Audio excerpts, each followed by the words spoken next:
ओम नमो भगवते त्रिविक्रमाय नमः।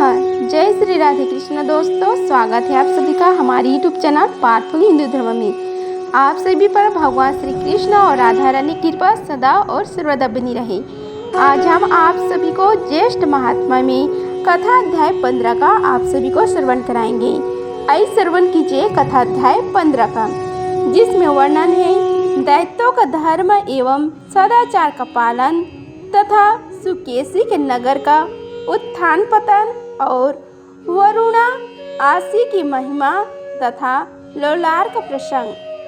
श्री पुलस्त जी बोले कि हे देवर्षि, उसके बाद आपने उत्तम नगर में जाकर सुकेशी ने सभी राक्षसों को बुलाकर उनसे धर्म की बात बतलाई। सुकेशी ने कहा, अहिंसा, सत्य, चोरी का सर्वथा त्याग, पवित्रता, इंद्रिय संयम, दान, दया, क्षमा, ब्रह्मचर्य, अहंकार न करना, प्रिय, सत्य और मधुरवाणी बोलना, सदा सत्कार्यों में अनुराग रखना एवं सदाचार का पालन करना, ये सब धर्म परलोक में सुख देने वाले हैं। मुनियों ने इस प्रकार के आदिकाल के पुरातन धर्म को मुझे बतलाया है। मैं तुम लोगों को आज्ञा देता हूँ कि तुम लोग बिना किसी हिचक के इन सभी धर्मों का आचरण करो। पुलस्त जी ने कहा कि उसके बाद सुकेशी के वचन सभी राक्षस प्रसन्नचित होकर अहिंसा आदि 13 अंग वाले धर्म का आचरण करने लगे। इससे राक्षसों की सभी प्रकार की अच्छी उन्नति हुई। वे पुत्र, पौत्र तथा अर्थ, धर्म, सदाचार आदि से संपन्न हो गए। उन महान राक्षसों के तेज के सामने सूर्य, नक्षत्र और चंद्रमा की गति और कांति क्षीण से दिखने लगी। हे ब्राह्मण, उसके बाद निशाचरों की नगरी तीनों लोकों में दिन में चंद्रमा के समान और रात में सूर्य के समान चमकने लगी। फलतः अब आकाश में सूर्य की गति चलने का पता नहीं लगता था। लोग उस श्रेष्ठ नगर को नगर के तेज के कारण आकाश में चंद्रमा समझने लग गए। हे ब्राह्मण, सरोवर के कमल दिन को रात्रि समझकर विकसित नहीं होते थे, पर वे रात्रि में सुकेशी के पूर्व को सूर्य समझकर विभूति प्रदान करने की इच्छा से विकसित होने लगे। इसी प्रकार उल्लू भी दिन को रात समझकर बाहर निकल आए और कौवे दिन में आए जानकर उन उल्लू को मारने लगे। स्नान करने वाले लोग भी रात्रि को दिन समझकर गले तक खुले बदन होकर स्नान करने लगे एवं जाप करते हुए जल में खड़े रहे। उस समय सुकेशी के नगर के सूर्यवत दर्शन होने से चकवा चकाई रात्रि को ही दिन मानकर परस्पर अलग नहीं होते थे। वे उच्च स्वर से कहते, निश्चय ही किसी पत्नी से विहीन चक्रवाक पक्षी ने एकांत में नदी तट पर पुत्कार करके जीवन त्याग दिया है। इसी से दैत्र सूर्य अपनी तेज किरणों से जगत को तपाते हुए किसी प्रकार अस्त नहीं हो रहे हैं। दूसरे कहते हैं कि निश्चय ही कोई चक्रवाक मर गया है और पति के शोक में उसकी दुखनी कांति ने भारी ताप किया, इसलिए निश्चय ही उसकी तपस्या से प्रसन्न हुए एवं चंद्रमा को जीत लेने वाले भगवान सूर्य अस्त नहीं हो रहे हैं। हे महामुने, उन दिनों यज्ञशालाओं में ऋषित्वजों के साथ यजमान लोग रात्रि में भी यज्ञ कर्म करने में लगे रहते थे। विष्णु के भक्त लोग भक्ति पूर्वक सदा विष्णु की पूजा करते रहते एवं दूसरे लोग सूर्य, चंद्र, ब्रह्म और शिव की आराधना में लगे रहते थे। कामी लोग यह मानने लगे कि चंद्रमा ने रात्रि को निरंतर के लिए अपनी ज्योतिषमयी बना दिया। अच्छा हुआ।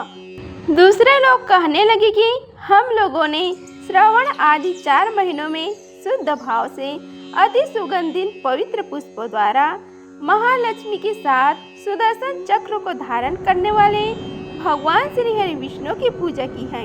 इसी अवधि में सर्व कामदा अशून्य शयना द्वितीय तिथि होती है। उसी से प्रसन्न होकर भगवान ने अशून्य तथा महाभोगों से परिपूर्ण उत्तम शयन प्रदान किया है। दूसरे कहते हैं कि देवी रोहिणी ने चंद्रमा का छाया देकर निश्चय ही रुद्र की आराधना करने की अभिलाषा से परम पवित्र अक्षय अष्टमी तिथि में वेदोक्त विधि से कठिन तपस्या की है, जिससे संतुष्ट होकर भगवान शंकर ने उसे अपनी इच्छा से वर दिया है। दूसरे लोग कहते हैं कि चंद्रमा ने निश्चय ही अखंड व्रत का आचरण करके भगवान हरि को आराधित किया है। उससे आकाश में चंद्रमा अखंड रूप से प्रकाशित हो रहा है। दूसरे ने कहा कि चंद्रमा ने अत्यधिक तेज वाले श्री हरि विष्णु के चरण युगल की विधिवत पूजा करके अपनी रक्षा की है। उससे तेजस्वी चंद्रमा सूर्य पर विजय प्राप्त करके हमें आनंद देते हुए दिन में सूर्य की भांति दीप्तिमान हो रहे हैं। अन्य अनेक प्रकार के कारणों से सचमुच यह लक्षित हो रहा है कि चंद्रमा के द्वारा पराजित हुए सूर्य पूर्व दीप्ति वाले नहीं दिख रहे हैं। इधर ये सुंदर कमल खिले हैं और उन पर भंवरे गुंजर कर रहे हैं। भ्रमर समूहों से आवृत ये सुंदर कमल विकसित दिखलाई पड़ रहे हैं। अतः निश्चय सूर्य उदय हुआ है और इधर से कुमुद वृंद खिले हुए हैं। अतः लगता है कि प्रतापवान चंद्रमा उदित हुआ है। हे नारद जी, इस प्रकार वार्ता करने वालों के वाक्यों को सुनकर सूर्य सोचने लगे कि ये लोग इस प्रकार शुभाशुभ वचन क्यों बोल रहे हैं। भगवान दिवाकर ऐसा विचार कर ध्यान मग्न हो गए और उन्होंने देखा कि समस्त त्रैलोक्य चारों ओर से राक्षसों द्वारा ग्रस्त हो गया है। तब योगी भगवान भास्कर राक्षसों की वृद्धि तथा तेज की असनीयता को जानकर स्वयं चिंतन करने लगे। उन्हें ज्ञात हुआ कि सभी राक्षस सदाचार परायण पवित्र देवता और ब्राह्मणों की पूजा में अनुरक्त तथा धार्मिक हैं।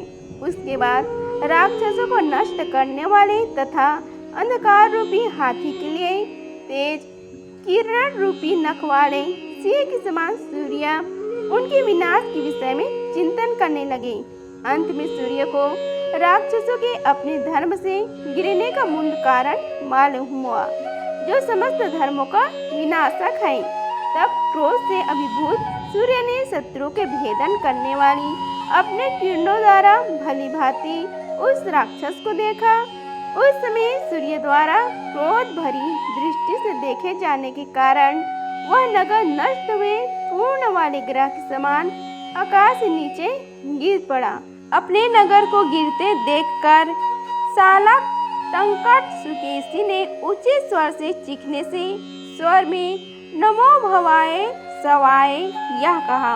उसकी उच्च चीख को सुनकर गगन में विचरण करने वाले सभी चारण चिल्लाने लगे, हाय हाय हाय हाय, यह शिव भक्त तो नीचे गिर रहा है।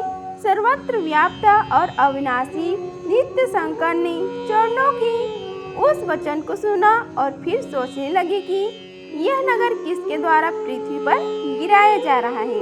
उन्होंने यह जान लिया कि देवों के पति सहस्त्र किरणमाली सूर्य द्वारा राक्षसों का यह पुर गिराया गया है। इससे त्रिलोचन शंकर क्रोध हो गए और उन्होंने भगवान सूर्य को देखा। त्रिनेत्रधारी शंकर के देखते ही वे सूर्य आकाश से नीचे गिर गए। आकाश से नीचे वायुमंडल मार्ग में वे इस प्रकार गिरे जैसे यंत्र के द्वारा कोई पत्थर फेंका गया हो। फिर परास पुष्प के समान आभा वाले सूर्य वायुमंडल से अलग होकर इंद्रों एवं चरणों से भरे अंतरिक्ष से नीचे गिर गए। उस समय आकाश से नीचे गिरते हुए सूर्य चरणों से घिरे हुए ऐसा लग रहे थे जैसे ताल वृक्ष से गिरने वाला अधुक्का का ताल फल कपियों से घिरा हो। तब मुनियों ने किरणमाली भगवान सूर्य देव के समीप आकर उनसे कहा कि यदि तुम कल्याण चाहते हो तो विष्णु के क्षेत्र में गिरो। गिरते हुए ही सूर्य ने ऐसा सुनकर उन तपस्वियों से पूछा, विष्णु भगवान का वह पवित्र क्षेत्र कौन सा है? आप लोग उसे मुझे शीघ्र बतलाएं। इस पर मुनियों ने सूर्य को बतलाया। हे सूर्यदेव, आप वहाँ फल देने वाले उस क्षेत्र का विवरण सुनिए।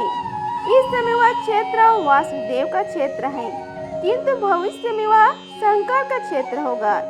योग संज्ञा से प्रारंभ कर केशव दर्शन तक का क्षेत्र हरि का पवित्र क्षेत्र है। इसका नाम वाराणसीपुरी है। उसे सुनकर शिव जी की नेत्र अग्नि से संतप्त होते हुए भगवान सूर्य, वरुणा और आसी इन दोनों नदियों के बीच में गिरे। उसके बाद शरीर के जलते रहने से व्याकुल हुए सूर्य अस्सी नदी में स्नान करने के बाद वरुणा नदी में इच्छानुकूलन स्नान किए। इस प्रकार शंकर के तीसरे नेत्र की अग्नि से दग्ध होकर वे बारंबार आसी और वरुणा नदियों की ओर आलात चक्र लोकाटी के मंडल के समान चक्कर काटने लगे।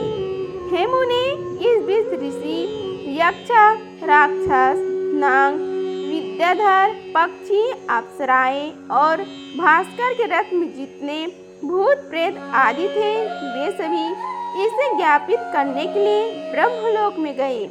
तब सूर्यपति इंद्र ब्रह्मा देवताओं के साथ सूर्य की शांति के लिए महेश्वर के आवास स्थान मंदर पर्वत पर गए। वहां जाकर तथा देवी शूलपाणी भगवान शिव का दर्शन करने के बाद भगवान ब्रह्म जी भास्कर के लिए उन्हें शिव जी को प्रसन्न कर उन्हें सूर्य को वाराणसी में लाए।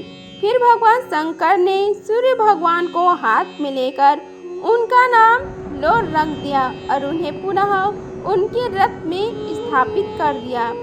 दिनकर के अपने रथ में अरुण हो जाने पर ब्रह्मा सुकेशी के पास गए एवं उसे भी पुनः बंधुओं और नगर सहित आकाश में पूर्ववत स्थापित कर दिया। सुकेशी को पुनः आकाश में स्थापित करने के बाद ब्रह्म जी शंकर का आलिंगन एवं केशव देव को प्रणाम कर अपने वैराज नामक लोक में चले गए। हे नारद जी, प्राचीन समय में इस प्रकार सूर्य ने सुकेशी के नगर को पृथ्वी पर गिराया एवं महादेव ने भगवान सूर्य को अपनी त्रिनेत्र की अग्नि से दग्ध कर केवल भूमि तल पर गिरा ही दिया था। फिर शंकर ने सूर्य को प्रतिभाषित होने के लिए भूमि तल से आकाश में स्थित किया और ब्रह्मा ने निशाचर राज को उसके पूर्व और बंधुओं के साथ आकाश में फिर से संस्थापित कर दिया। इस प्रकार ज्येष्ठ महात्मा में कथा अध्याय 15 का समाप्त हुआ। बोलो श्री हरि भगवान विष्णु की जय। अगर आप सभी को यह वीडियो अच्छी लगी होगी तो वीडियो को लाइक कीजिए, चैनल को सब्सक्राइब कीजिए और कमेंट बॉक्स में जय श्री हरि लिखिए। धन्यवाद। मिलते हैं अगले वीडियो में, तब तक के लिए जय श्री राधे कृष्णा।